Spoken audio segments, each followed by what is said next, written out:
because Jesus did not speak English. At the time of Jesus, the English language didn't exist at all.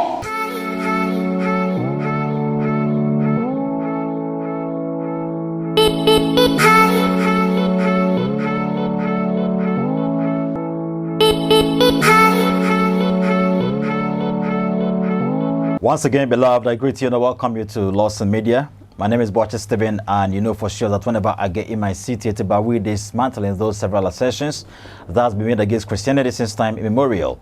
Well, actually, I'm going to react on a debate that went on between Muhammad Awal, Sheikh Muhammad Awal, and a Nigerian Christian. I'll be getting his termed as Pastor blah blah blah, but I've forgotten his name. And surely, let me take a quick break and return to this.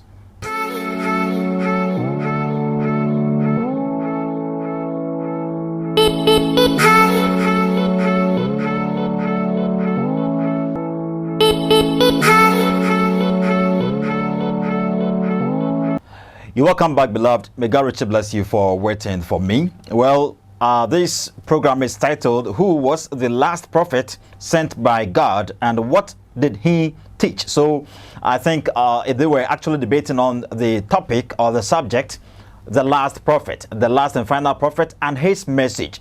Well, probably Muslims will tell you it was Muhammad. I'll be get through me, and the Bible also says that Jesus Christ was the last and final one. I'll be get through me, and even John the Baptist was the last of the prophets of the old, and that's prior to or after his time. After his time, there was preached the kingdom worldwide. I'll be get through me. So that's exactly what Muslims will say, and that's exactly what Christians will say. And as well, if you enter into the same Islamic community, there are these sects with the appellation Ahmadiyya. Ahmadiyya Muslims also says that it was Hadrat Mirza Ghulam Ahmad. I'll be getting me. So it's somewhat like everybody is trying to say that he is the last and final prophet that has been sent to the world to deliver a message or something like that.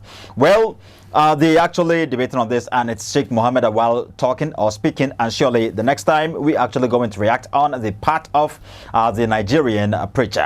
Well, let's go to Muhammad Awal. Fan of this, but I'm just proving to you that translation can never be the original. Okay, so according to him, he's just proven to his addressees, his audience, that translation can never be the original. Well, yes. That's true. It's logical. What next? So if you have the Quran in English, it's never the Quran. Okay, so he says if you have the Quran in English, it's never the Quran.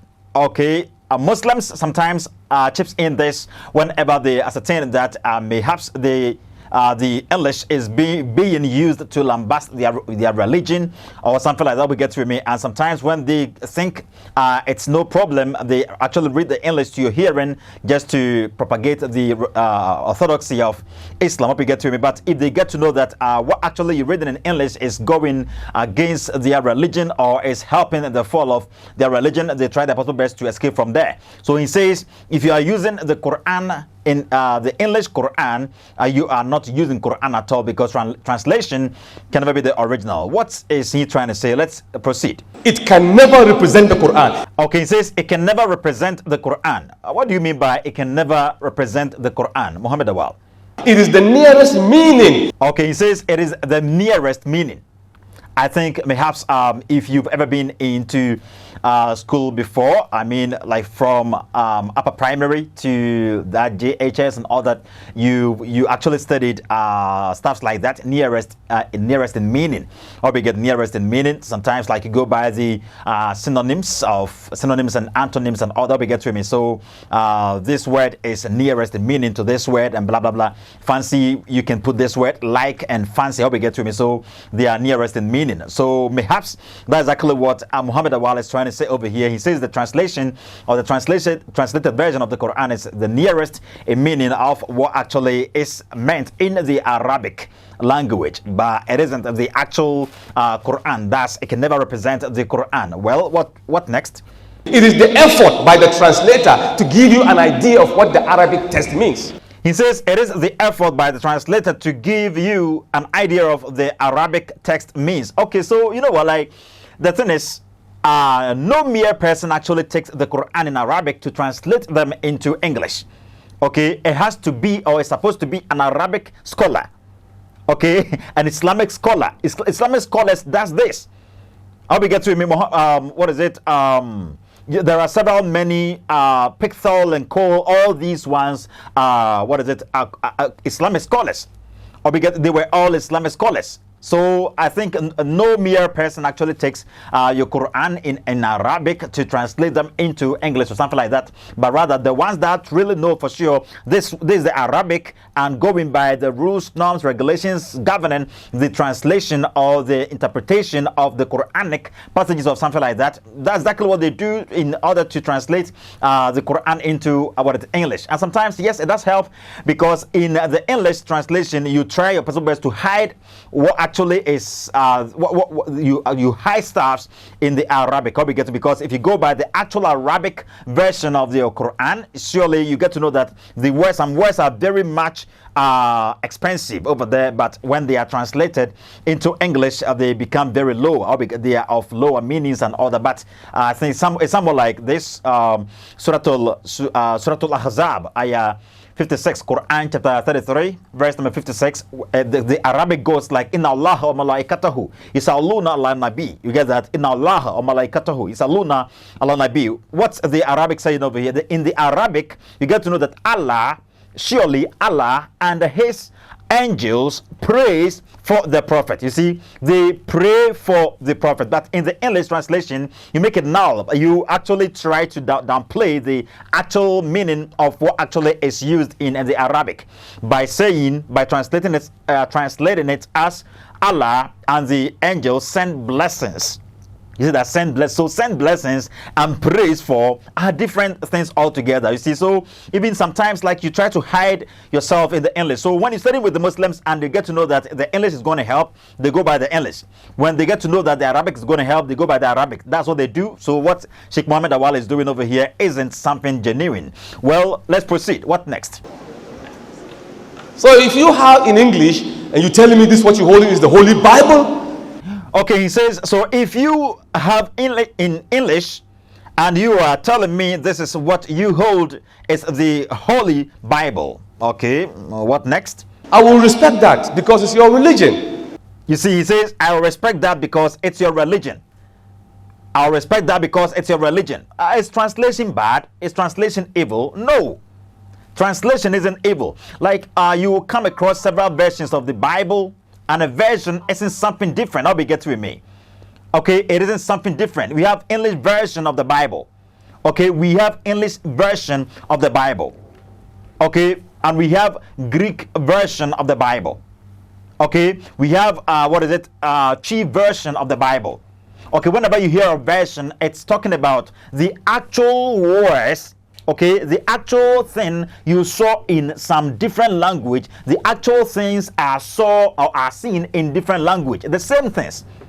Or we get to that's why sometimes when you study the Bible and perhaps you come across certain words and you would love to know, or you would have love to get the actual meaning of the word used over there, you have to go by the Greek cases and all that to get to know that maybe this word was used in the ablative sense, dative sense, instrumental sense, or something like that. We get to me. That's when we get into the original text of the Bible. We get to. But if it's a version, it's the same thing. So the actual meaning, the actual knowledge, the actual information the Greek text conveys outside there is the same as what the English version conveys outside there. Just that if you want to study keenly, you have to delve into the actual language that was used for the Bible.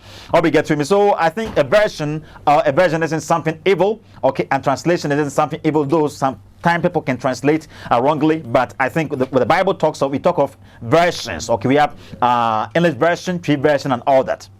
Well, what next? But logically, linguistically, researchically, it can never be the word of God. Okay, he says, I'll respect that because it's your religion. But logically, linguistically, and researchically, okay, I don't know if it's in his own English. Researchically, it can never be the word of God. It can never be the word of God. It can never be the word of God. In what sense, Sheikh Muhammad Awal? Because Jesus did not speak English. Okay, he says because Jesus did not speak English. Because Jesus did not speak English. Yes. So the fact that Jesus didn't speak English means that if the Bible is in English, if we have English version of the Bible, it really mean that cannot be the word of God, because Jesus didn't speak English, or God didn't reveal the revelation wasn't given in English or something like that. This is poor. What is it? Let me say it is poor scholarship. I'll be getting, because if you say because Jesus didn't speak English, that's if people are having the Bible in English, it makes the Bible null or dull or something like that. It doesn't make it the word of God. I think you have to sit back and study very well. Well, we will get to the reason I'm saying this. I will actually get to that. Well, what next? At the time of Jesus, the English language didn't exist at all. He says, at the time of Jesus, the English language didn't exist at all. Is this really true? At the time of Jesus, did the English language exist? He says at the time of at the time of Jesus Christ, while he was on earth physically, English language wasn't available. Is this really true? We ending it up here, and surely we coming up here some other time in the second section. I'm actually going to review stuffs to your hearing. Well, he says a translated version of the Bible isn't Bible at all. It isn't the word of God. Translated version of the Quran isn't Quran at all. So if you having the Quran in your hand in an English as an English version of the Quran, or chief version of the Quran, it isn't Quran at all, because Allah revealed the Quran in Arabic. Thus, the Quran is supposed to be in Arabic. So if it's in other language, it isn't Quran. So if you having a Quran in your hand, in an English language or Chi language or something like that, it isn't Quran at all. You have to throw it away. Okay, that's what Sheikh Muhammad Awal is saying in this debate. Well, we are going, and we shall return some other time in the second section, and I will let you understand several many things. Greetings to everybody. Bye bye.